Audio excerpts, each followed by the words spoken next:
Assalamualaikum warahmatullahi wabarakatuh. Innal hamdalillah nahmaduhu wa nasta'inuhu wa nastaghfiruh wa na'udzu billahi min shururi anfusina wa min sayyiati a'malina. May yahdihillahu fala mudilla lahu wa may yudlil fala hadiya lahu.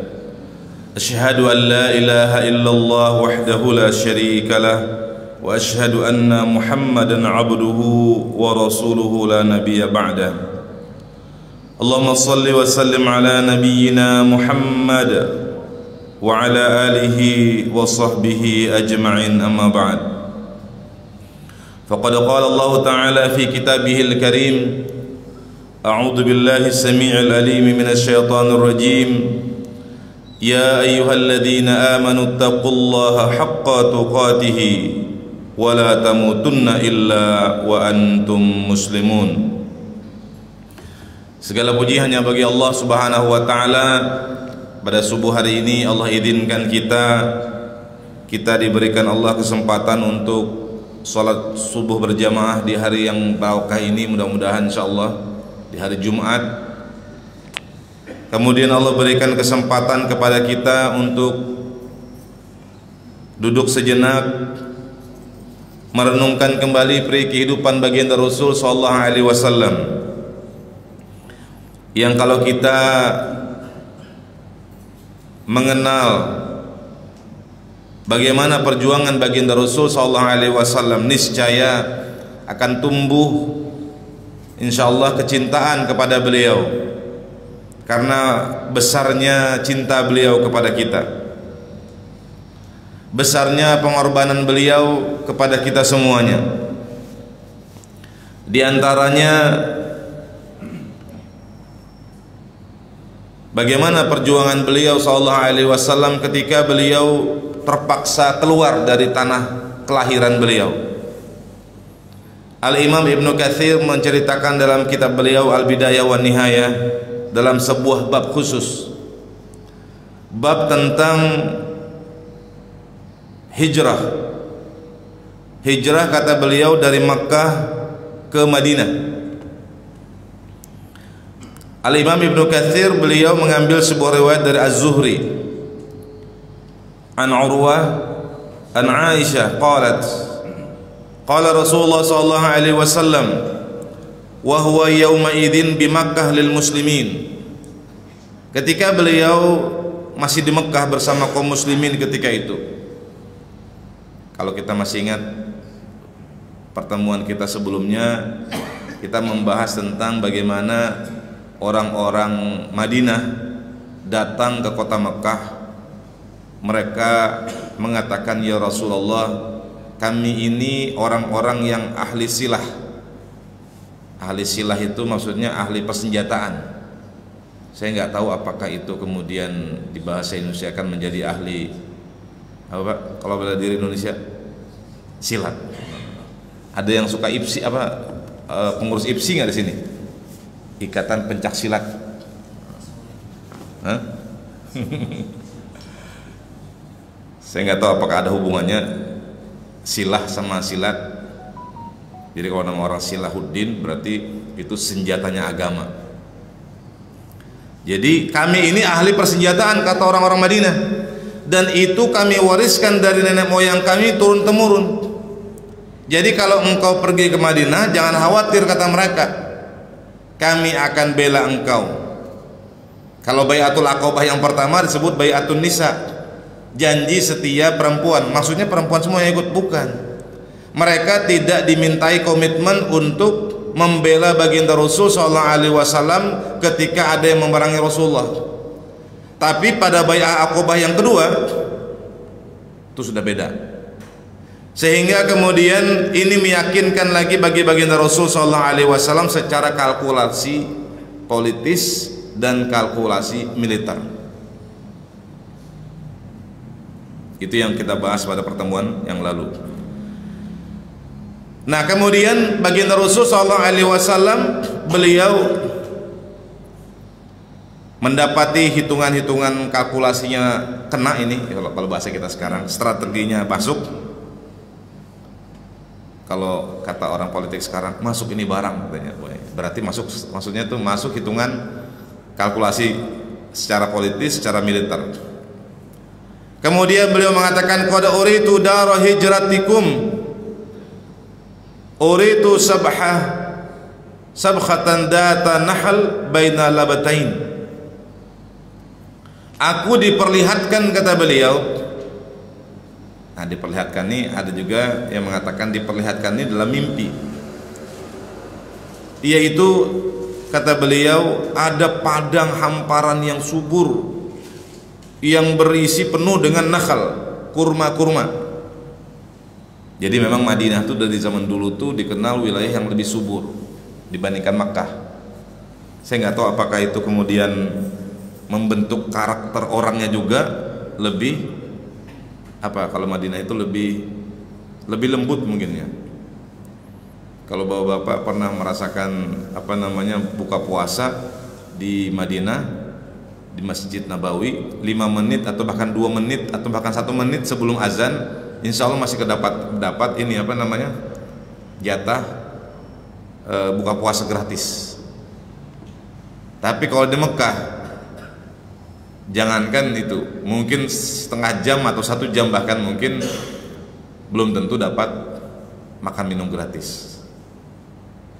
Jadi saya pernah ketemu sama orang Tunisia, bersebelahan duduk, dia ngobrol, dia bilang orang-orang Mekah kayaknya lebih keras ya daripada orang-orang sini, dia bilang orang-orang Madinah.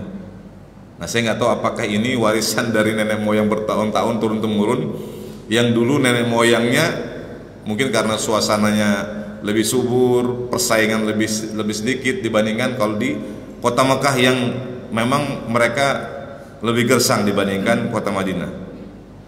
Nah, beliau sallallahu alaihi wasallam melihat atau diperlihatkan ada lembah subur, kata beliau, dipenuhi dengan pepohonan kurma di antara 2 gunung. Fahajara man hajara qibal al-Madinah hina dzakara dzalika Rasulullah sallallahu alaihi wasallam. Jadi ketika Nabi sallallahu alaihi wasallam melihat itu, maka berhijrahlah sebahagian para sahabatnya waktu itu berdasarkan dari apa yang disampaikan oleh baginda Rasul sallallahu alaihi wasallam. Bahkan bukan hanya orang-orang di Mekah saja. Bahkan kata Imam Ibnu Katsir, wa raja'a ila al-Madinah man kana hajara ila ardil Habasyah minal muslimin. Rawahul Bukhari. Bahkan kemudian ada orang-orang atau sahabat-sahabat Nabi yang kemarin sempat pergi ke Habasyah. Masih ingat kisahnya kita Pak ya? Pergi ke negeri, kalau sekarang mungkin tanduk Afrika itu yang gini, Ethiopia, Djibouti, dekat-dekat situ tuh. Tinggal nyebrang aja. Sehingga kemudian mereka ikut juga pergi ke Madinah. Kemudian dalam riwayat yang lain dikatakan oleh Abu Musa, kalau tadi Aisyah radhiyallahu anha, istri beliau, ini Abu Musa. Apa kata Abu Musa? Dari Nabi sallallahu alaihi wasallam, beliau bersabda, ra'aitu fil manami. Nah, kalau ini langsung disebutkan, saya melihat dalam mimpi saya. Mimpinya para nabi itu adalah wahyu. Pak Wahyu hadir ya? Enggak deh. Kalau mimpinya kita Pak, mimpinya kita terbagi 3. Ada mimpi dari Allah, itu mimpi as-shadiq yang benar. Yang kedua, mimpi dari bunga tidur, karena setiap hari kalau misalnya mau tukang parkir prit, nah, itu bisa masuk dalam mimpinya juga Pak. Yang ketiga, mimpi dari syaitan. Mimpi buruk itu dari syaitan, jangan diceritakan, kata Rasulullah SAW. Jadi kalau kita ada mimpi yang kita nggak suka, berlindung kepada Allah. A'udzubillahi minasyaitonirrajim. Saya berlindung kepada Allah Subhanahu wa taala dari syaitan yang terkutuk. A'udzubillahi min syarri ma ra'aituhu.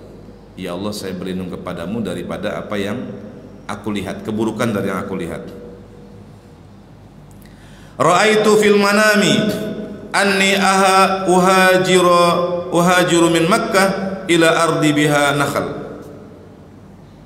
Aku bermimpi dalam tidurku, aku melihat aku berhijrah, aku pergi dari Mekah ke sebuah negeri yang dipenuhi dengan kurma-kurma. Nanti kalau kita lanjut lagi Pak, insya Allah ada peperangan namanya peperangan Bani Quraisyah. Peperangan Bani Quraisyah ini terjadi setelah Fatu Makkah, Hudaybiyah.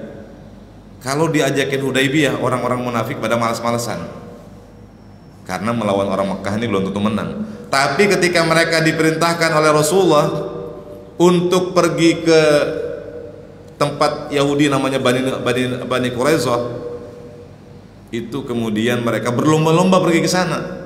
Kenapa? Karena yakin menang. Bukan hanya itu, karena di sana kalau kita menang, kata mereka, dapat ghanimah banyak. Kenapa? Karena daerah itu subur, kurmanya bagus-bagus. Makanya kalau orang umroh, ada travel umroh nggak di sini nih? Nggak bisa presentasi sebentar. Pasti disinggahkan ke kurma dulu ya, belanja kurma. Nah, suruh belanja kurma murah, kurma murah, dia bilang. Rupanya bisa bahasa Indonesia dia Pak. Jokowi boleh, Anies Baswedan boleh, dia bilang. Zaman itu mungkin ya, zaman presiden kemarin. Maka kemudian berangkatlah para sahabat ketika itu untuk mereka faidahiyal Madinah Yathrib.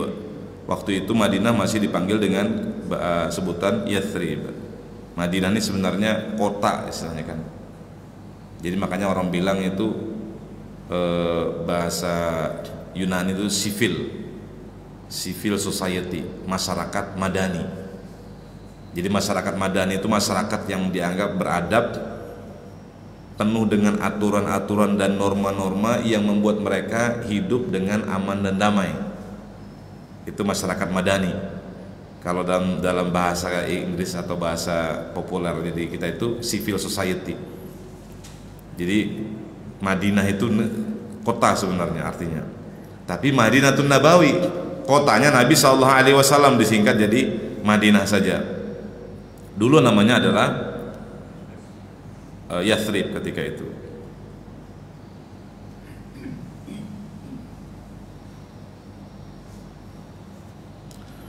Kemudian dalam riwayat disebutkan lagi, panjang betul kalau Ibnu Katsir ini dari bahwa sesungguhnya Nabi SAW, panjang betul Pak, dari atas ke bawah, diriwayatkan Abu Bakar Al-Baihaqi, akhbarana Abu Abdullah Al-Hafiz Imla'u, akhbarana Abul Abbas Al-Qasim, kemudian haddatsana Ibrahim Ibn Hilal. Panjang kalau Ibnu Katsir. Jadi memang kelebihan dari Al-Imam Ibnu Katsir ini, beliau membuat, tapi bukan hanya beliau, ulama-ulama yang lain juga membuat cerita sejarah itu Pak, ada rawinya, ada sanadnya, itu rantainya dari fulan. Tidak tiba-tiba Nabi SAW berkata, inna maqali. Nah, itu saudara lagi viral sekarang nih di media sosial. Ada orang yang ceramah tidak pernah ketinggalan makolinya. Saya herannya juga kok banyak yang ngikutin ceramahnya dia. Dia mengatakan Rasulullah berkata. Waduh, kita bilang, kalau Rasulullah berkata itu, barang siapa yang mengatakan itu dari Rasulullah dengan sengaja, siapkan fal yatabawwa maq'adahu minan nar. Nauzubillah min dzalik. Jadi Ibnu Katsir hati-hati sekali. Karena kata para ulama dulu, kalau seandainya tidak ada sanad, tidak ada perawinya itu, maka semua orang bisa berkata apa saja mengatasnamakan Nabi SAW.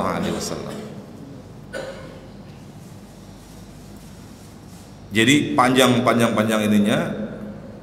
Kemudian apa sabda baginda Rasulullah SAW? Anna Nabi SAW qal, beliau bersabda, innallaha auha ilayya, sesungguhnya Allah sudah mewahyukan kepada saya, Ai haula'il biladi thalathatin nazalat fahiya darul hijratika. Ada 3 negeri, kata beliau, yang Allah janjikan engkau bisa berhijrah ke sana. Jadi ada 3 opsi diberikan oleh Allah Subhanahu wa taala. Yang pertama disebut beliau Al-Madinah, awil Bahrain, awil Qinasrin. Kalau Bahrain tahu ya Pak, di mana Bahrain? Ada yang pernah ke Bahrain, Pak? Bahrain itu rupanya dari dulu namanya Bahrain. Dari zaman Nabi sudah disebut dengan Bahrain. Bahar itu laut. Ain itu ada ujungnya ya nun, berarti itu adalah dua laut. Jadi kalau kita di Timur Tengah itu, di bawah sekali Jazirah Arab itu Yaman, yang sering terjadi konflik, yang sekarang sering bantuin Palestina, yang kemarin sempat katanya melemparkan rudal dari Yaman jauh juga berapa ribu kilometer tuh ke Israel. Di utaranya ada Saudi Arabia. Jadi ketika Yaman nembak, dicegat sama Saudi Arabia. Kemarin sempat katanya karena alasannya melewati wilayah Saudi Arabia. Di atasnya itu berkumpul tuh ada Emirat Arab, Dubai, segala macam itu. Kemudian di atasnya lagi, di utaranya itu ada Bahrain. Negaranya kecil tapi kaya luar biasa, Pak. Memang kalau daerah teluk itu yang kaya itu ya di teluknya itu, bukan di bawahnya. Kalau Yaman miskin. Kalau di atas itu ada Emirat Arab, ada Qatar, ada Bahrain, ada Oman. Nah, itu daerah itu kaya-kaya semua itu. Saudi Arabia pun kayanya bukan, minyaknya tuh bukan di daerah selatan, dia di daerah yang dekat dengan daerah utaranya itu, dekat Oman segala macam itu. Riyadh, makanya Riyadh ibu kotanya agak di utara sedikit. Kenapa? Karena di sana yang kayanya. Jadi kalau Saudi Arabia itu memisahkan diri tuh Pak, bagian utaranya kaya sendiri dia. Cuman bagian selatan ke arah Makkah Madinah sudah juga ada, ya sekarang pemasukannya mungkin dari wisata. Kalau Indonesia dulu saya ingat banget, Visit Indonesia Year 1991, dikampanyekan wisata Indonesia. Berau dikampanyekan juga daerah wisata. Capek kita kampanye Pak, promosi. Kalau mereka tidak usah promosi, mereka tinggal taklim aja dah luar biasa orang datangan ke Mekah dengan Madinah. Itu Bahrain. Ada lagi Qinasrin. Ada yang tahu Pak Qinasrin itu di mana? Saya tadi sebelum habis sholat ini saya coba buka di Google Map. Ada nggak Qinasrin ini sekarang? Oh ternyata di daerah Aleppo, Syria Pak. Syria di atas, di utaranya itu, yang sekarang mungkin lagi konflik. Jadi ada 3 opsi diberikan oleh Allah Subhanahu wa taala, bisa di Madinah, bisa di Bahrain, bisa di Qinasrin. Kemudian berkata ahli ilmu kata beliau, "Tsumma azama lahu 'alal Madinah fa amara ashabahu bil hijrati ilaiha." Kemudian beliau menguatkan hati beliau, mungkin karena sudah hitungan strategik segala macam tadi, secara politis, secara militer dan sebagainya. Kemudian beliau berketetapan hati untuk berhijrah ke Madinah. Fa amara ashabahu bil hijrati ilaiha. Tapi kemudian ini hadis ini kata Ibnu Katsir, hada haditsun gharibun jiddan. Tapi kemudian hadis ini juga waqad rawahu at-Tirmidzi fil manaqib min jami'ihi. Jadi Imam Tirmidzi itu punya Al-Jami', itu beberapa kitab, beliau menyebutnya dalam kitab Al-Manaqib. Jadi tidak satu orang saja meskipun riwayatnya dianggap gharib atau asing. Kemudian dalam riwayat yang lain dari Jarir, qala Rasulullah sallallahu alaihi wasallam, "Innallaha auha ilayya ay haula'i tsalatsah nazalat fahiya darul hijratika al-Madinah awil Bahrain awil Kinasrin. Ada riwayat yang lain lagi mengatakan bahwa ada 3 pilihan, kata beliau, yang disuruhkan oleh Allah Subhanahu wa taala itu, yaitu yang pertama kata beliau daru hijratika al-Madinah awil Bahrain awil Kinasrin, sama. Jadi yang terakhir adalah Kinasrin, ini ada di Aleppo kalau sekarang, yang sering kemarin pengungsi dan sebagainya itu terjadi di Syria. Sudah bertebaran orang-orang Syria ke mana-mana, Pak. Kalau kita ke Amerika Serikat, salah satu yang paling banyak mengungsi itu ke sana. Tapi mungkin yang terbanyak, saya belum cek statistiknya ya, itu ke Eropa. Banyak mereka berlarian menyelamatkan diri ke Eropa karena luar biasa konflik di Syria ketika itu. Cuman hebatnya ini orang Palestina nggak mau pergi. Ini diskusi atau perbedaan pendapat tentang Palestina itu, kenapa orang Palestina itu tidak mau pergi meninggalkan Palestina, tidak mengikuti seperti Rasulullah SAW hijrah. Itu banyak sudah anunya. Ada yang mengatakan, diantaranya Syekh Nasruddin Al-Albani, beliau mengatakan harusnya orang Palestina pergi dari hijrah, tempat hijrah mereka itu. Ada pendapat seperti itu, hijrah aja mereka mengikuti Rasulullah SAW daripada dizolimi. Kenapa Rasulullah pergi dari Mekah ke Madinah? Salah satunya bi annahum zulimu. Kalau kita buka ini ayat yang terkenal itu, sebenarnya ini ayatnya sudah menjelang, ada yang mengatakan ayat ini turun ketika sudah ada setelah terjadinya Bai'ah Aqabah yang kedua, yaitu surah Al-Hajj ayat 39 sampai 40. A'udzubillahi minasyaitonirrajim. Udzina lil ladzina yuqataluna bi annahum zulimu wa innallaha ala nasrihim laqadir. Allah telah diizinkan kepada orang-orang untuk berperang bi annahum zulimu, karena mereka dizolimi. Bi annahum zulimu, mereka boleh berperang karena mereka dizolimi. Wa innallaha ala nasrihim laqadir, dan Allah itu menguasai atau memiliki kemampuan untuk menolong mereka.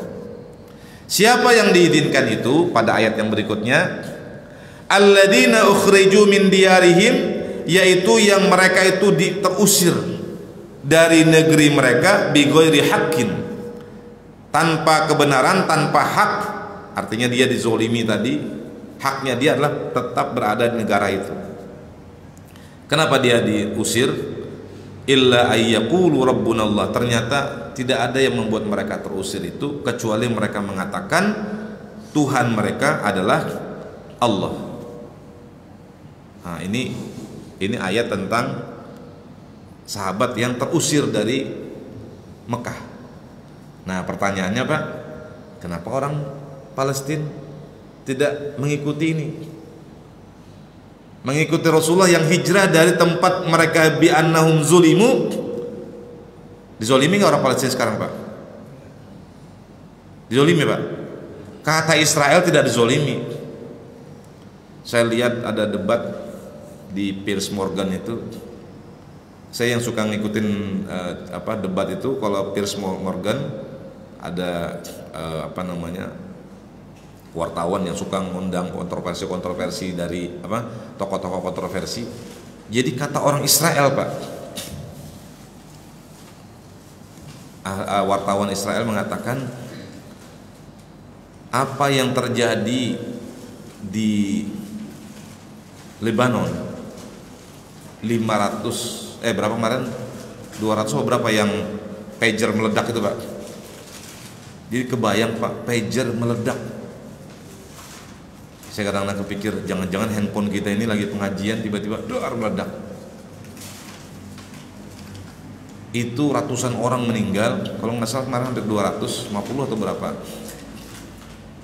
di Lebanon meninggal dunia karena meledak. Dan meledakkan lagi 3 atau 4 orang rata-rata yang ada di sekitarnya. Apa kata dia? Dalam peperangan di dunia modern, perbandingan satu kombatan itu artinya orang yang berperang, dengan 3-4 orang sipil itu adalah perbandingan yang dapat diterima secara legal di dunia internasional. Jadi menurut mereka Pak, kalau ada orang sipil ikut terbunuh dalam peperangan itu boleh, kata mereka. Itu inevitable, dia bilang, tidak bisa terhindarkan. Namanya juga perang, ada aja yang nasibnya sial. Dan yang terjadi di Gaza, dia bilang, itu adalah contoh terbaik, best practice dari peperangan modern, di mana satu orang kombatan hanya mengorbankan 2 orang sipil. Jadi di Palestina tuh Pak, kalau ada 3 orang Palestina, maka 1 orang Palestina adalah Hamas atau Al-Quds, Syariah Al-Quds, Suraya Al-Quds, atau apapun yang jihad Fatah segala macam itu, Brigade Al-Qassam. 2 lainnya baru sipil.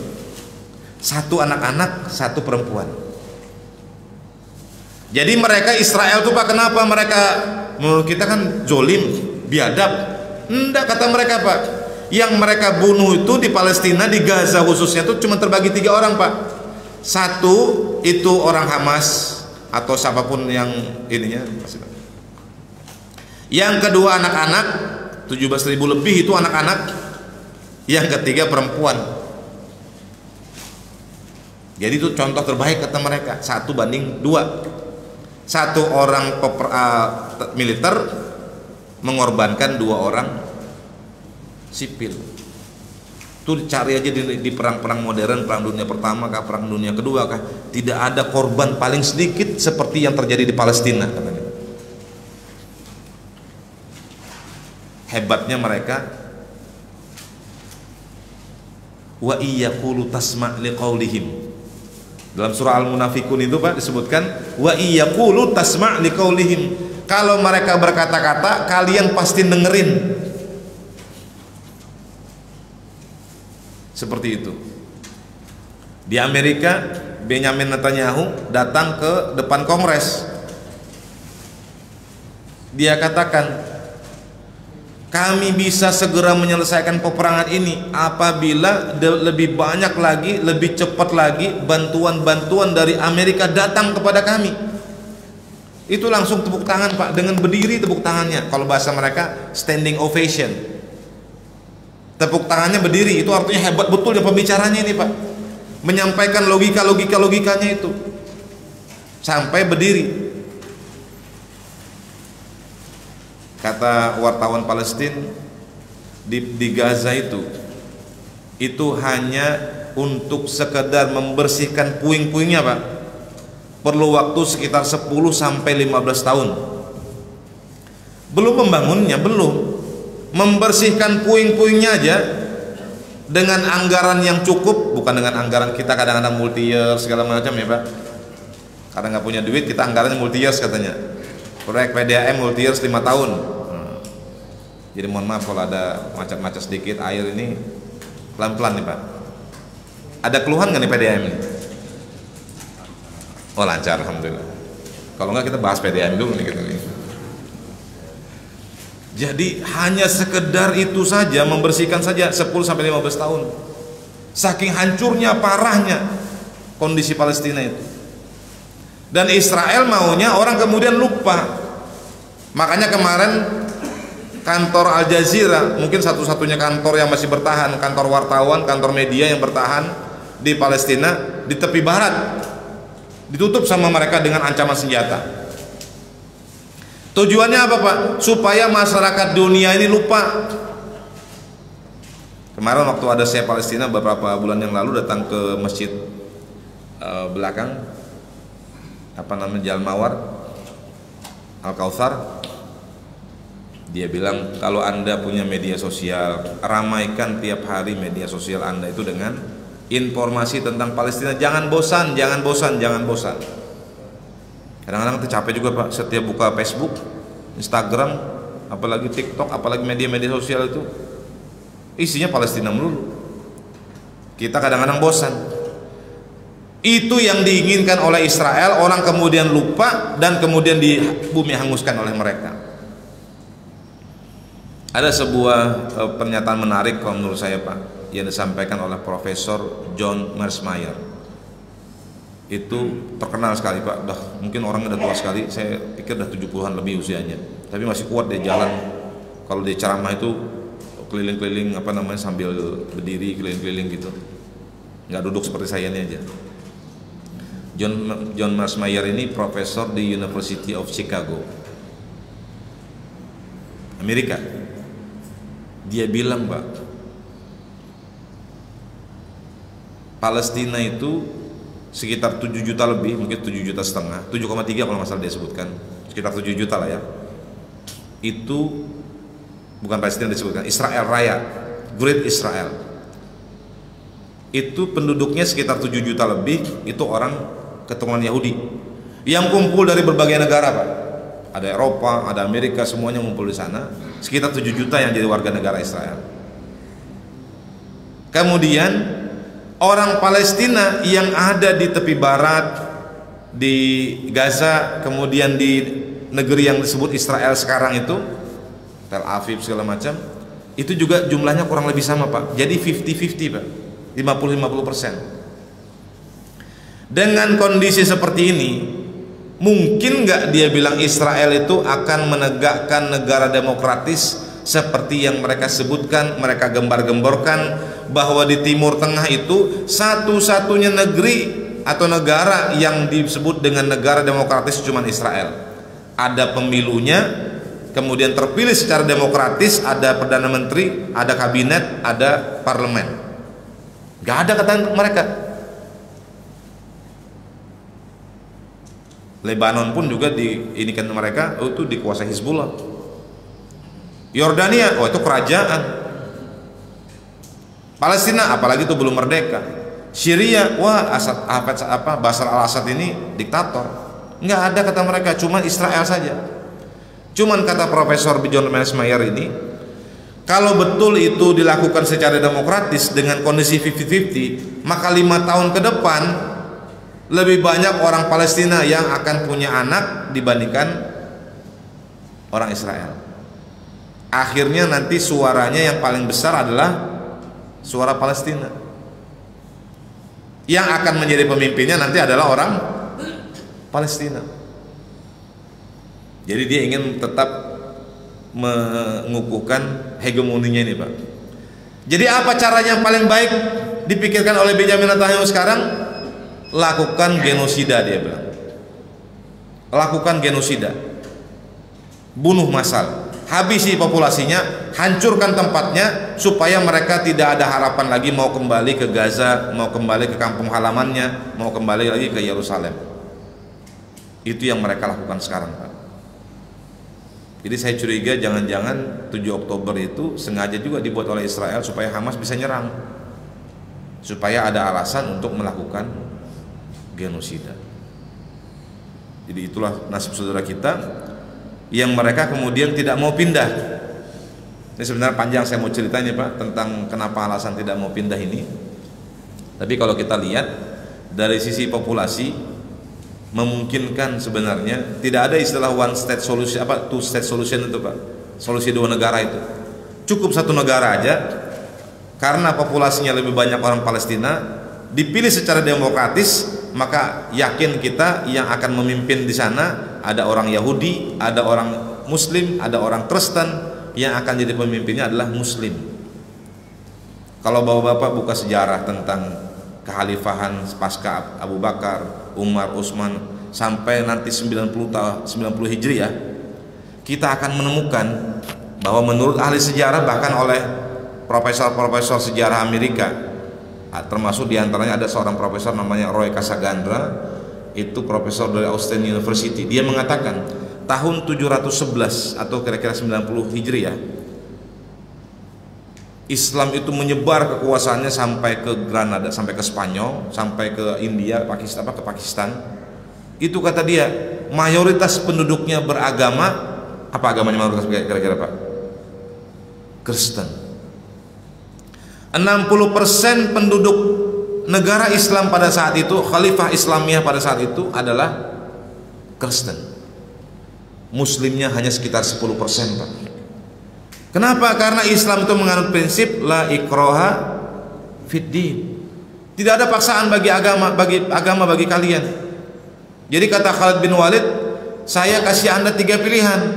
Apakah Anda mau masuk Islam? Ketika Anda Islam, Anda dan saya tidak ada bedanya. Meskipun beda keturunan, Anda sama saya sama. Ada Hasan al-Basri itu, Pak.